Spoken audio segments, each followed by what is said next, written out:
नमस्कार दोस्तों, आप सभी यूट्यूब दर्शकों का एक बार फिर से हमारे इस यूट्यूब चैनल में हार्दिक स्वागत है। दोस्तों, केवीएस टीजीटी पीजीटी परीक्षा के अंतर्गत आज हम हरिवंश राय बच्चन जी से संबंधित वस्तुनिष्ठ प्रश्न लेकर के आए हैं। तो आइए वीडियो की शुरुआत करते हैं। आपके सामने पहला प्रश्न है, दिन जल्दी जल्दी ढलता है, कविता का प्रतीकार्थ अधोलिखित में से क्या है? पहला विकल्प है जीवन बहुत छोटा है। दूसरा विकल्प है दिन बहुत जल्दी समाप्त हो जाता है। तीसरा विकल्प है बहुत जल्दी अंधेरा हो जाता है। चौथा विकल्प है रात की अपेक्षा दिन वास्तव में छोटा होता है। तो प्रश्न एक बार फिर से देखिएगा, दिन जल्दी जल्दी ढलता है, कविता का प्रतीकार्थ अधोलिखित में से क्या है? तो इसका सही उत्तर है वह है जीवन बहुत छोटा है। दूसरा प्रश्न देखिएगा, दूसरा प्रश्न है बच्चे किसकी प्रत्याशा में होंगे? बच्चे किसकी प्रत्याशा में होंगे? पहला विकल्प है अपने माता पिता की। दूसरा विकल्प है आने वाले यात्री की। तीसरा विकल्प है फिर से सूर्योदय होने की। और चौथा विकल्प है खुद आसमान में उड़ने की। तो प्रश्न एक बार फिर से देखिएगा, बच्चे किसकी प्रत्याशा में होंगे? तो इसका जो सही उत्तर है वह है अपने माता पिता की आशा में। अगला प्रश्न देखिएगा, प्रश्न संख्या 3, चिड़िया के पंखों में चंचलता किस लिए आ जाती है? पहला विकल्प है जल्दी घोंसले में पहुंचना चाहिए। दूसरा विकल्प है यह सोचकर कि सूरज जल्दी ढल जाएगा। तीसरा है बच्चे प्रतीक्षा में घोंसले में बैठे होंगे। और चौथा विकल्प है उन्हें खुद ही घोंसले में पहुंचने की जल्दी है। बच्चे प्रतीक्षा में घोंसले में बैठे होंगे। बच्चे प्रतीक्षा में घोंसले में बैठे होंगे, यह सोच करके जो चिड़िया है उसके पंखों में चंचलता आ जाती है। आगे बढ़ते हैं, प्रश्न संख्या 4, कवि के पग शिथिल क्यों हो जाते हैं? कवि के पग शिथिल क्यों हो जाते हैं? पहला विकल्प है कोई उससे मिलने को व्याकुल नहीं है। दूसरा विकल्प है कोई आशा अब उसके जीवन में नहीं है। तीसरा विकल्प है उपर्युक्त दोनों। और चौथा विकल्प है सभी गलत हैं। प्रश्न एक बार फिर से देखिएगा, कवि के पग शिथिल क्यों हो जाते हैं? तो इसका सही उत्तर है कोई उससे मिलने को व्याकुल नहीं है। आगे बढ़ते हैं, प्रश्न संख्या 5। प्रश्न संख्या 5 में पूछा गया है कि दिन जल्दी जल्दी ढलता है कि आवृत्ति से कविता की किस विशेषता का पता चलता है? पहला विकल्प है समय की सुइयां बहुत तेजी से चल रही हैं। दूसरा विकल्प है यह समय बहुत परिवर्तनशील है। तीसरा विकल्प है सर्दियों में दिन बहुत छोटा होता है। और चौथा विकल्प है जीवन बहुत लघु है। प्रश्न एक बार फिर से सुनिएगा, दिन जल्दी जल्दी ढलता है कि आवृत्ति से कविता की किस विशेषता का पता चलता है? तो इसका सही उत्तर है जीवन बहुत लघु है। जीवन जो है बहुत छोटा है। आगे बढ़ते हैं, प्रश्न संख्या 6। प्रश्न संख्या 6 कहता है हो जाए न पथ में रात कहीं। हो जाए न पथ में रात कहीं, यह किसकी आशंका है? पहला विकल्प है पथिक की। दूसरा विकल्प है पक्षियों की। तीसरा विकल्प है चिड़ियों के बच्चों की। और चौथा विकल्प है कवि की। प्रश्न एक बार फिर से सुनिएगा, हो जाए न पथ में रात कहीं, यह किसकी आशंका है? तो इसका सही उत्तर है वह है पथिक की। किसकी आशंका है? पथिक की। आगे बढ़ते हैं, प्रश्न संख्या 7। प्रश्न संख्या 7 कहता है थका दिन का पंथी। थका दिन का पंथी से किसकी ओर संकेत किया गया है? थका दिन का पंथी से किसकी ओर संकेत किया गया है?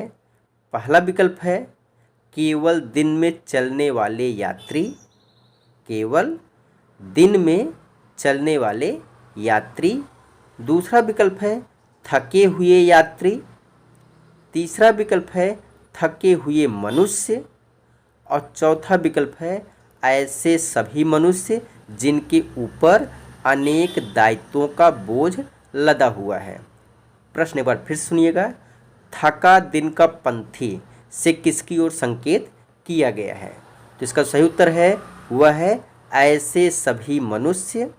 ऐसे सभी मनुष्य जिनके ऊपर अनेक दायित्वों का बोझ लदा हुआ है। ऐसे सभी मनुष्य जिनके ऊपर अनेक दायित्वों का बोझ लदा हुआ है। आगे बढ़ते हैं। प्रश्न संख्या 8। प्रश्न संख्या 8 कहता है मंजिल भी तो है दूर नहीं पंक्ति से कवि मनुष्य की किस प्रवृत्ति की ओर इशारा करता है? मंजिल भी तो है दूर नहीं पंक्ति से कवि मनुष्य की किस प्रवृत्ति की ओर इशारा करता है? पहला विकल्प है निराशावादी। दूसरा है आशावादी। तीसरा अहंगवादी। चौथा पलायनवादी। प्रश्न एक बार फिर से सुनिएगा। मंजिल भी तो है दूर नहीं पंक्ति से कवि मनुष्य की किस प्रवृत्ति की ओर इशारा करता है? तो इसका जो सही उत्तर है वह है आशावादी। क्या है? आशावादी। आगे बढ़ते हैं। प्रश्न संख्या 9। प्रश्न संख्या 9 कहता है नीड़ों से बच्चों का झांकना। नीड़ों से बच्चों का झांकना। नीड़ों से बच्चों का झांकना के माध्यम से कवि कविता में कौन सा बिंब पैदा करने का प्रयास करता है? पहला विकल्प है चिड़िया के बच्चों की नादानी। दूसरा विकल्प है घोंसलों के बाहर के संसार को देखने की ललक। तीसरा विकल्प है बच्चों का भूख से व्याकुल होना। और चौथा विकल्प है अत्यंत व्यग्रता से किसी की प्रतीक्षा करना। प्रश्न एक बार फिर सुनिएगा। नीड़ों से बच्चों का झांकना के माध्यम से कवि कविता में कौन सा बिंब पैदा करने का प्रयास करता है? तो इसका जो सही उत्तर है वह है अत्यंत व्यग्रता से किसी की प्रतीक्षा करना है। आगे बढ़ते हैं। अगला प्रश्न संख्या 10। प्रश्न संख्या 10 कहता है मुझसे मिलने को कौन विकल। मुझसे मिलने को कौन विकल पंक्ति में कवि ने मनुष्य की किस प्रवृत्ति की ओर इशारा किया है? पहला विकल्प है निराशावादी प्रवृत्ति। दूसरा आशावादी प्रवृत्ति। तीसरा अहंगवादी। चौथा प्रलय मूलक। तो प्रश्न एक बार फिर सुनिएगा। मुझसे मिलने को कौन विकल। मुझसे मिलने को कौन विकल पंक्ति में कवि ने मनुष्य की किस प्रवृत्ति की ओर इशारा किया है? तो इसका सही उत्तर है वह है निराशावादी। अगला प्रश्न देखिएगा। प्रश्न संख्या 11। एक गीत कविता के रचयिता का नाम क्या है? पहला विकल्प है शमशेर बहादुर सिंह। दूसरा विकल्प है हरिवंश राय बच्चन। तीसरा विकल्प है आलोक धनवा। और चौथा विकल्प है कुंवर नारायण। प्रश्न एक बार फिर से सुनिएगा। एक गीत कविता के रचयिता का क्या नाम है? तो इसका सही उत्तर है वह है हरिवंश राय बच्चन। हरिवंश राय बच्चन। आगे चलते हैं। प्रश्न संख्या 12। प्रश्न संख्या 12 में पूछा गया है कि हरिवंश राय बच्चन किस वाद के प्रवर्तक थे? पहला विकल्प है समाजवाद। दूसरा विकल्प है पूंजीवाद। तीसरा विकल्प है प्रयोगवाद। और चौथा विकल्प है हालावाद। बहुत ही फेमस प्रश्न है, बहुत ही महत्वपूर्ण प्रश्न है। हरिवंश राय बच्चन किस वाद के प्रवर्तक थे? तो इसका जो सही उत्तर है वह है हालावाद। तो हरिवंश राय बच्चन किस वाद के प्रवर्तक थे? हालावाद के। आगे बढ़ते हैं। प्रश्न संख्या 13। एक गीत कविता हरिवंश राय बच्चन के किस काव्य संग्रह में संकलित है? एक गीत कविता हरिवंश राय बच्चन के किस काव्य संग्रह में संकलित है? तो देखिएगा, पहला विकल्प है निशा निमंत्रण, दूसरा विकल्प है निशा निशीथ, तीसरा विकल्प है निशा जागरण और चौथा विकल्प है सभी गलत। प्रश्न एक बार फिर सुनिएगा, एक गीत कविता हरिवंश राय बच्चन के किस काव्य संग्रह में संकलित है? तो इसका जो सही उत्तर है वह है निशा निमंत्रण। किसमें संकलित है? निशा निमंत्रण में। अगला प्रश्न देखिएगा, प्रश्न संख्या 14।